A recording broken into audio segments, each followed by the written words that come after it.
मशरिक़ वुस्ता में जंग का दायरा लगातार बढ़ता जा रहा है और ईरान से लेकर तल अबीब तक और इसके अलावा पूरे मशरिक़ वुस्ता में बारूद की एक तरह से जो बू है वो अब महसूस की जा रही है और पूरे मशरिक़ वुस्ता में बल्कि अब जंग का दायरा लगातार एक तरह से बढ़ता जा रहा है। और आप देखिए कि जंग से मुतालिक जो अपडेट हैं, जो बड़ी खबरें निकल कर आ रही हैं, चाहे कुवैत पर ईरान की तरफ से हमला किया गया हो, बहरीन पर बड़ा हमला ईरान की तरफ से किया गया, और इन सब के बीच सबसे बड़ी जो खबर है वो ये खबर है कि तल अबीब पर एक बार फिर से ईरान ने पूरी ताकत के साथ बड़ा हमला किया है। इस पूरी जंग का मंजरनामा क्या कुछ है, इस वक्त अपडेट क्या कुछ है, इसी पर हम बात करेंगे। मेरे साथी विशाल आजम भी जुड़े हुए हैं जो पल पल मशरिक़ वुस्ता की जो खबरें हैं और जंग के जो हालात हैं उस पर इनकी निगाहें टिकी रहती हैं। विशाल, किस तरह से अब जंग छठे रोज में एक तरह से दाखिल हो गई है और अभी तक हमने इस जंग में देखा है कि जितनी मजबूती के साथ इजराइल और अमेरिका ने वार किया था, शुरुआत इस जंग की थी, उसी तरह से कहीं ना कहीं एक जवाबी वार ईरान की तरफ से भी हो रहा है। तो अभी तक की इस जंग को लेकर क्या कुछ कहना चाहेंगे? देखिए उराना, हम हैं या आप हैं, हम सब लोग लगातार जो डेवलपमेंट्स है वहाँ उस पर नज़र रखे हुए हैं। और सबसे पहले सबसे बड़ी बात तो ये भी है कि अब उराना हम लोग जो भी वीडियोस बनाते हैं या जो कंटेंट देते हैं, हमारे जो नाजरीन हैं उनका काफ़ी इसको सपोर्ट मिल रहा है। नाज़रीन हमें देख रहे हैं, सुन रहे हैं, आपके वीडियोस देख रहे हैं, हमारे वीडियोस देख रहे हैं, हमारे और भी साथी वीडियो देख रहे हैं। सबसे बड़ी बात यही है कि लोगों के जहन में जो सवाल है वो यही है कि इस जंग का अब क्या हुआ, क्या ये जंग जो है अभी रुक जाएगी या क्या ये जंग लंबी खींचेगी, और उससे बड़ा सवाल ये कि इस जंग में किसका पलड़ा भारी है, यही सबसे बड़ा सवाल है। बिल्कुल। तो देखिए अबू राना, जो आपका सवाल था उसके मुताबिक मुझे ऐसा लगता है कि जंग में जो है मुकम्मल या यकीनी अभी वो सिचुएशन है ही नहीं कि किसी की हार बताई जाए या किसी की जीत बताई जाए। लेकिन हाँ, ये जरूर है कि जो पूरी दुनिया के अवाम में एक बात जहनों में बैठी हुई थी कि अमेरिका एक सुपर पावर है और इसराइल जो है उसके पास ऐसा दिफाई निजाम है कि उसके ऊपर कोई अटैक कर ही नहीं सकता, ये जो सोच थी ना, और ये जो इसको लेकर के जो एक बड़ी बड़ी बातें की गई थी, उसकी जो है बिल्कुल आप समझिए कि वो उसका छीछा लेदर हो गई है। मतलब इससे ज्यादा मैं और क्या कहूं, मतलब वो तार हो गया है। रात भर अबू हुरैरा, आप यकीन मानिए, आपने खुद वीडियो बनाया, रात भर तेल अवीव के आसमान पर जो आसमान जो है वो लाल नजर आया और रात भर सायरन बजते रहे। आप सोचें कि रात भर तेल अवीव जो इसराइल की राजधानी है, रात भर वहां सायरन बज रहा है, लोग भाग दौड़ कर रहे हैं, शेल्टर में जा रहे हैं, थोड़ी देर के इत्मीनान हो रहा, लगता है कि अब कुछ नहीं होगा, फिर से सायरन बजने लगता है, फिर इसराइल के आसमान पर ईरानी मिसाइल गिरने लगती है। तो अबू हुरैरा, शॉर्ट पे फिर जवाब यही फिलहाल है कि ईरान हमले से पीछे बिल्कुल नहीं हट रहा है। इसमें कोई दो राय नहीं है कि ईरान को भी हमले बर्दाश्त करने पड़ रहे हैं, ईरान में भी इमारतों को तबाह होना पड़ रहा है। लेकिन ईरान ने जो तबाही इसराइल में मचाई है, चाहे हाइफा चाहे तेल अवीव, वो इससे पहले शायद उन 12 दिनों में भी नहीं देखी गई थी जो अब तबाही मचाई जा रही है। हाँ बिल्कुल विशाल, ये बात तो बिल्कुल सही आपने कही, क्योंकि पूरी दुनिया की निगाहें जिस तरह से इस जंग पर टिकी हुई थी और ये माना जा रहा था, बल्कि माना क्या जा रहा था, ये चीज बिल्कुल दुनिया के सामने सच्चाई है कि ईरान एक तरफ बहुत कमजोर मुल्क जिस पर हमेशा पाबंदियां रही हो, और किसी ने यह नहीं सोचा था, बल्कि इससे पहले की जो जंग इजराइल के साथ हुई थी उस वक्त भी इजराइल ने नहीं सोचा था कि ईरान इतनी मजबूती के साथ एक तरह से जवाब देगा। तो इसी का तो नतीजा था ना, याद है ना, हमारे नाज़रीन को भी याद होगा कि 12 दिन होते होते जो आम जुबान में हम कहते हैं ना कि इजराइल हांफने लगा था। बिल्कुल। और वो अमेरिका के सामने उसने गिड़गिड़ाया कि भाई जंगबंदी करा दो, और अमेरिका के पहल पे फिर जंगबंदी हुई। बिल्कुल जाहिर सी बात है कि इसी वजह से जंगबंदी हुई थी, क्योंकि बेन्यामिन नेतन्याहू एक तरह से पूरे चारों तरफ से घिर गए थे और उन्हें समझ में नहीं आ रहा था कि अब जंग से पैर कैसे वापस एक तरह से हटाया जाए। तो अमेरिका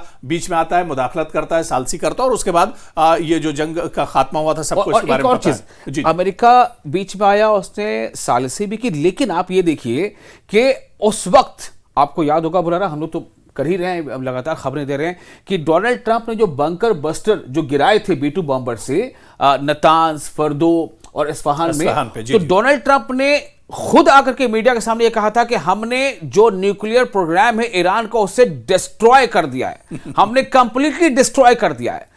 तो आखिर वही डोनाल्ड ट्रंप है ना, वही अमेरिका है ना, वही ईरान है, वही दुनिया है। तो फिर अब अमेरिका अगर ये कह रहा है कि हम न्यूक्लियर प्रोग्राम को डेवलप नहीं होने देंगे, तो इसका मतलब क्या है कि अब या तो आप पिछली बार झूठ बोल रहे थे, आपने गलत बात दुनिया के सामने रखी थी, या अब आप झूठ बोल रहे हैं? तो अमेरिका में कैसे डोनाल्ड ट्रंप बार बार यू टर्न ले लेते नजर आ रहे हैं, ये भी हम सामने देखा। अब मैं आपसे मैं एक सवाल करना चाहता हूं। मुझे ये बताइए अब कि जो हमले हुए तो ऐसा माना गया कि एक तरफ तो देखिए इनकी मक्कारी देखिए, मतलब जो मुबस्सिरीन कह रहे हैं वो ये कह रहे हैं कि डोनाल्ड ट्रंप यानी अमेरिका जो है वो ईरान के साथ बिलवास्ता मुज़ाकरात में शामिल था। ये मुज़ाकरात चीन में एक इनडायरेक्ट रिप्रेजेंटेटिव के साथ बातचीत हुई थी, फिर मस्कत में हुई, फिर जेनेवा में हुई, बातचीत हो रही है और दूसरे ही दिन जो है उसने अटैक कर दिया। ठीक है, मैं ये जानना चाहता हूं कि अमेरिका और इस्राइल, उन्होंने शायद ये सोचा होगा कि अगर हम टॉप लीडरशिप का खात्मा कर देंगे, चाहे आयतुल्लाह अली खामनेई या फिर उनके जितने भी मुशीर हैं या अलग अलग शोबे के, तो उसके बाद ये बिल्कुल जो है उनकी जीत हो जाएगी। आपको अब क्या लग रहा है? जंग के छठा दिन में दाखिल हो चुका, क्या आपको लग रहा है कि वो उसमें मकसद में कामयाब हुए?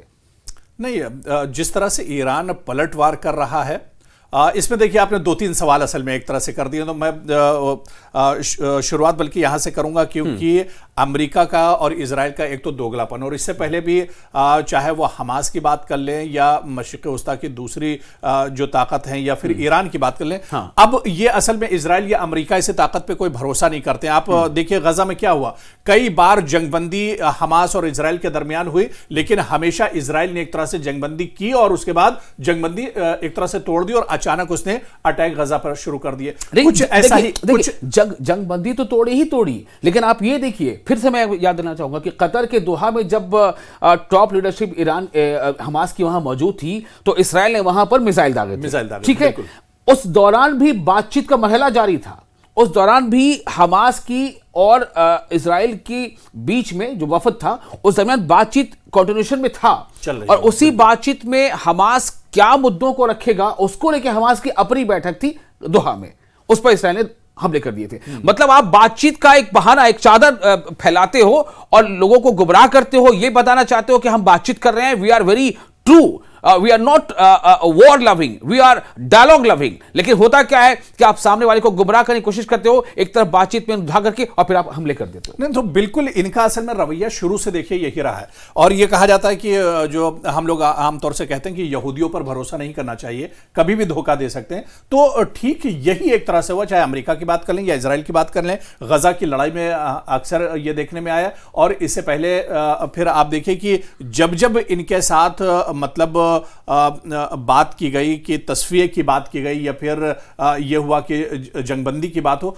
हमेशा इन्होंने एक तरह से धोखा दिया है। और इस बार भी आप देखिए, जिस तरह से आपने कहा कि लगातार बातचीत का दौर चल रहा था, लेकिन उसी बीच में अचानक ही अटैक कर देते हैं, जबकि ईरान की तरफ से विशाल ये बार बार बयान आया कि बातचीत बहुत अच्छे अंदाज में हो रही है, एक अच्छे रुख पर एक तरह से बातचीत चल रही है, और किसी नतीजे पर हम लोग पहुंचेंगे। लेकिन उसी बीच क्या होता है कि अमेरिका, देखिए ये बात सिर्फ ईरान की तरफ से नहीं थी, ईरान ने तो कहा था, आपको याद होगा, जो मीडिएटर था वहां पे मस्कत के जो उसको मेडिएशन कर रहा था, जी जी, स्टीव विटकॉफ अमेरिका की तरफ से थे, जो डोनाल्ड ट्रंप के काफी करीबी माने जाते हैं और सफीर हैं स्टीव विटकॉफ, और इधर से आपके जो है जो ईरानी अमला था, उसमें खासतौर से विदेश मंत्री का जिक्र अक्सर आता है, नाम लारिजानी और सभी। हाँ, तो अब रही बात यह कि जब ये सब बातचीत हो रही है, तो जो मेडिएशन करा रहा है वो ये कह रहा है कि बातचीत कामयाब है, और जो मस्कत के यानी ओमान के जो एक वजीर हैं, वजीर खारजा, यस, उन्होंने ये कहा, उनका ये स्टेटमेंट है कि ईरान बहुत हद तक अपने न्यूक्लियर मामले पर वो राजी था, बिल्कुल। लेकिन इसके बावजूद फिर यह हमला हो जाता है। दरअसल नियत का पूरा मामला है विशाल। यहां पर आप देखिए कि न तो इजराइल की नियत साफ है और ना ही अमेरिका की नियत साफ है, और जो इससे पहले हम लोग बातचीत कर रहे थे कि दरअसल ये पूरा मंसूबा है इजराइल का, ग्रेटर इजराइल का, और उस ग्रेटर इजराइल के रास्ते में जो एक बड़ा रोड़ा है मशरिक़ वस्ता में, वो दरअसल ईरान है, और ईरान को कहीं ना कहीं अमेरिका के साथ इजराइल हटाना चाह रहा है, और इसी वजह से पूरी जंग छेड़ी गई है। बाकी वो तो सब बहाने हैं, जिस तरह से आपने बहुत अच्छी अभी मिसाल दी कि एक तरफ जहां 12 दिन की जंग हुई थी, तो अमेरिका ने कहा था कि B-2 बॉम्बर गया है और जो न्यूक्लियर प्लांट्स हैं ये ईरान के, वो तबाह बर्बाद कर दिए गए हैं, और उसके बाद अब फिर एक बार न्यूक्लियर प्लांट्स ईरान के अंदर पैदा हो गए, कहां से यूरेनियम पैदा हो गया, तमाम चीजें। तो ये तो एक तरह से अमेरिका और इजराइल का बहाना है, दरअसल सिर्फ और सिर्फ ईरान को मिटाना है इनका जो मकसद है। ये इनकी नापाक दरअसल जो नियत है वो यही है कि ईरान को इस खित्ते से हटाया जाए, बल्कि और मशरिक़ वस्ता में दूसरी और जो ताकतें हैं, दूसरे और जो ममालिक है, ये तो सब अमेरिका और इजराइल के पिट्ठू है। तो जो शेख हैं, चाहे उसमें सऊदी अरब हो, चाहे उसमें दुबई हो, कुवैत हो, यूएई हो, कतर हो, सभी की हालत तकरीबन एक जैसी है। तो ऐसे में ये तो जो हमला किया गया है तो सिर्फ बहाना बनाकर हमला किया गया, वरना एक तरफ बातचीत भी चलती है और दूसरी तरफ आप हमला कर देते हैं। तो कहीं ना कहीं इनकी नीयत जो है एक तरह से बेहतर नहीं है। देखिए, मुझे आपकी इन तमाम बातों से बस एक लाइन मेरे जहन में आ रहा है कि मेरा कातिल ही मेरा मुंसिफ है। यानी जो मुझे कत्ल करने का इरादा रखता है या जो मुझे बार बार अपने इरादों से कत्ल तो कर ही रहा है, वही मेरा मुंसिफ है। तो मुझे आप ये बताएं कि जब आप खुद अभी ये कह रहे हैं वो रहा, हम सब जान रहे हैं इन बातों को कि ईरान को छोड़ के जो जितने अरब ममालिक हैं, क्या उन्हें यह नहीं पता है कि इसराइल के मिनिस्टर्स बार बार ये कहते रहे हैं कि हमें ग्रेटर इसराइल बनाना है? क्या उन्हें ये नहीं पता? नेतन्याहू इस बात को कहते हैं, बिल्कुल, जी जी। तो जब वो बार बार बाकायदा उन्होंने नक्शा दिखाया सबके बार बार ये कह रहे हैं, अच्छा क्या वो उनको ये नहीं पता है कि न सिर्फ वो कह रहे हैं बल्कि कर रहे हैं? अभी आप देखिए, एक तरफ दुनिया ईरान जंग में मुलविस है ना, कि ईरान जंग में ईरान में क्या हो रहा है, इसराइल क्या हो रहा है, और इसराइल क्या कर रहा है? लेबनान पर ताबड़तोड़ हमले किया जा रहा है। क्या मकसद है? क्योंकि उसको अपनी सरहद को इसराइल से और आगे लेबनान की तरफ बढ़ाना है। लेबनान पर लगातार ताबड़तोड़ हमले हो रहे हैं इसराइल की जानिब से।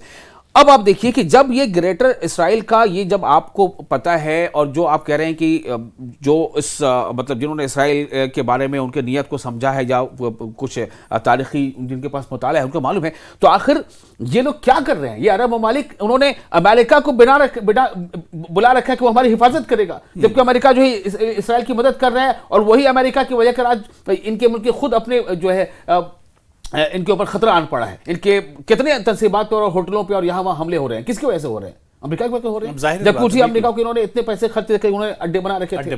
तो ये तो वही बात हो गई ना कि जिसे मैं अपना जज समझ रहा हूं कि वो हमारे लिए हक में फैसला करेगा, दरअसल वो तो मेरा कातिल है।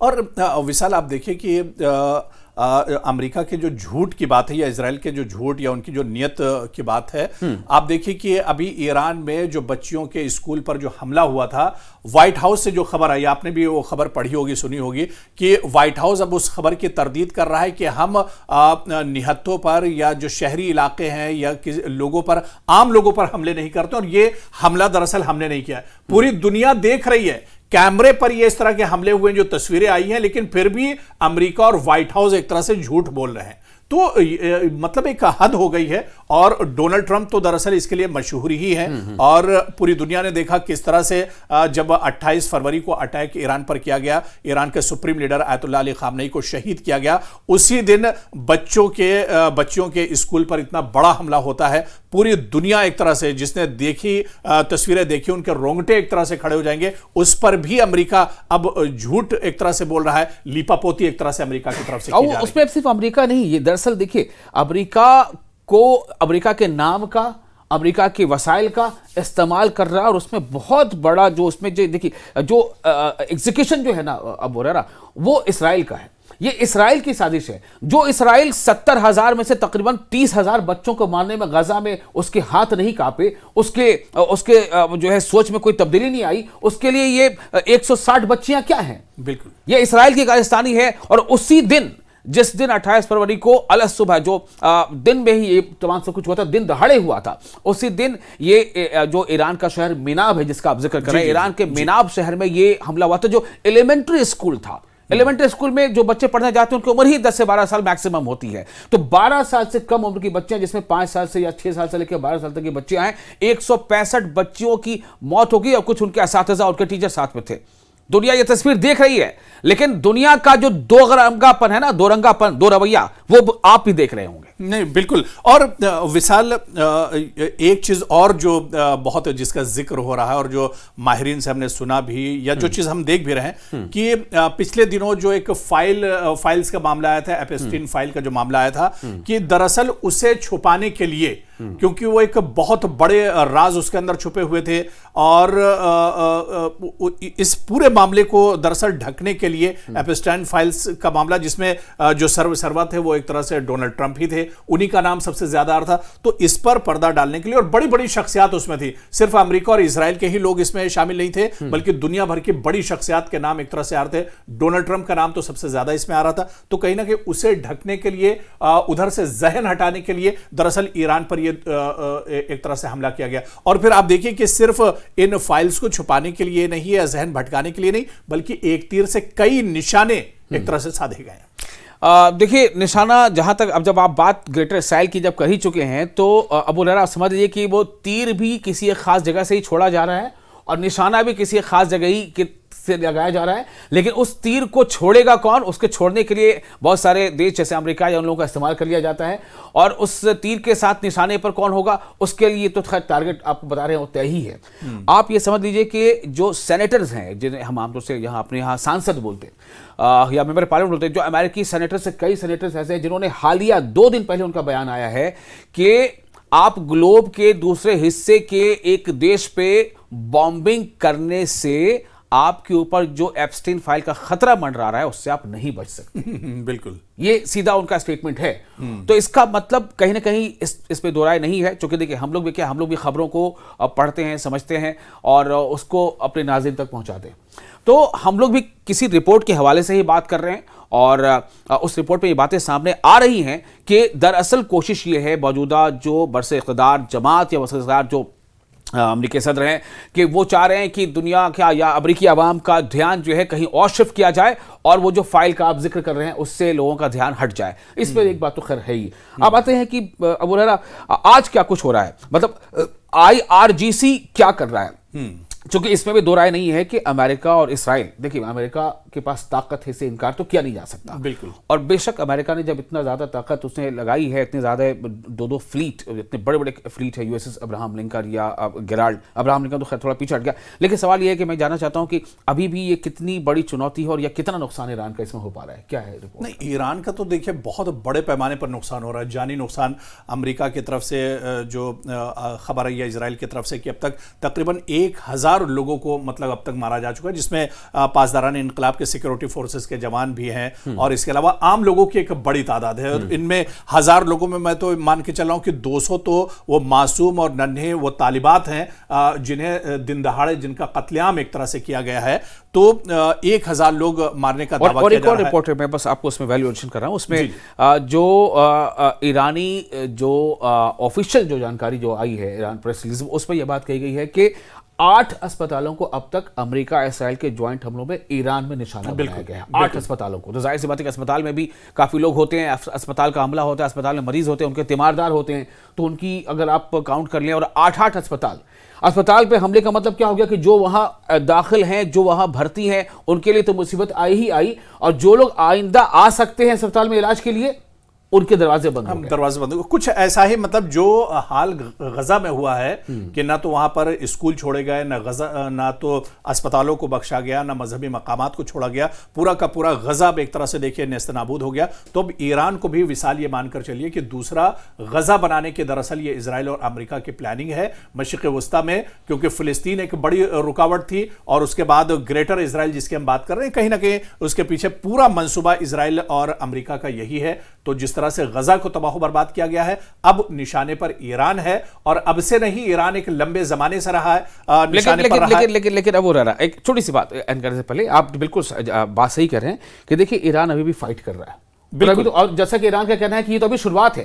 हाँ, ईरान कह रहा है कि जो हमारे स्टॉक पाइल हैं, जो हमारे स्टॉक में जो सबसे ज्यादा पुराने या छोटे थे, उनको पहले हम इस्तेमाल कर रहे हैं, अभी तो हमारा मेन हथियार बाकी है। एक तो ये देख लीजिए। अब आप देखिए दुनिया की जो किस तरह से शवबंदी हो रही है। स्पेन ने खुलकर डोनाल्ड ट्रंप के खिलाफ इतना समझिए कि उन्होंने बगावत कर दी एक तरह से कि भाई नो टू वॉर। स्पेन कह रहा है कि मुखालिफत की है, बिल्कुल। जो कनाडा हो गया, स्पेन हो गया, बहुत सारे ममालिक हैं। यूके का थोड़ा सा मिक्स्ड रिएक्शन आ रहा है, कभी हाँ कभी ना वाला। रशिया और चाइना के बारे में कहा जा रहा है कि ये लोग खुल के कंडेम तो कर ही चुके हैं, कई बार बयानात आ चुके हैं, और यहां तक बात आ रही है कि चीन जो है सॉफ्टवेयर से और टेक्निक से और जो मॉडर्न सिस्टम है कम्युनिकेशन का, रडार का, डेटा का, उससे काफी मदद कर रहा है, सैटेलाइट इंफॉर्मेशन से काफी मदद कर रहा है। कुछ ऐसी खबर नॉर्थ कोरिया से भी आई थी, है ना, नॉर्थ कोरिया से भी। तो नॉर्थ कोरिया तो पता नहीं, अब उसमें मैं उसकी सदाकत की बात नहीं कर सकता, बट किम जोंग के हवाले से खबर आ रही है कि अगर ईरान ने मतलब मदद चाही तो मैं तैयार हूं। अब पता नहीं उसकी हकीकत क्या है, लेकिन ये जरूर है कि वो आवाज वहां से आती रहती है। और अब सबसे बड़ी बात यह है कि जो एक खामोशी है ना अबू हुरैरा, फिर वहीं आ रहा हूं, वही आपका मिडिल ईस्ट, वही सऊदी अरब, वही कुवैत, बहरैन, कतर, यहां क्या हो रहा है, उर्दन, यहां क्या हो रहा है। यही जो ममालिक हैं दरअसल यही खुलकर सामने नहीं आ रहे ना, और यही एक तरह से ईरान के खिलाफ एक तरह से आप कह लीजिए कि अभी तक की जो लड़ाई में तो ईरान के खिलाफ ही एक तरह से पूरे गल्फ के जो कंट्रीज हैं वो एक तरह से खड़े हैं। तो कुल मिलाकर ईरान तो अभी तक पूरी मजबूती के साथ लड़ रहा है, लेकिन कितने दिनों तक मजबूती के साथ ईरान खड़ा रहेगा इजराइल और अमेरिका जैसी बड़ी ताकत के सामने, ये देखना बहुत अहम होगा। लेकिन जिस तरह से विशाल आपने कहा, ये बहुत इससे उम्मीद एक तरह से बढ़ती है कि कई बड़े ममालिक ऐसे हैं जो आज भी ईरान के साथ एक तरह से खड़े हैं और दुनिया इस हकीकत और सच्चाई को एक तरह से समझ रही है। विशाल, फिर किसी मौके से हम इस पर बहुत तफसील से बात करेंगे। बहुत अहम मुद्दा है और ये जंग तो अभी शुरू हुई है। कहां तक ये जंग जाती है, कहां पर एक तरह से जो मिसाइल और बम की जो गरज और धमक है ये रुकती है, ये देखना भी बहुत अहम होगा। विशाल, बहुत बहुत शुक्रिया हमारे साथ जुड़ने के लिए और हमारे तमाम जो नाज़रीन जो हमारे साथ लगातार सुन रहे हैं और हमें उन सभी का भी बहुत बहुत शुक्रिया।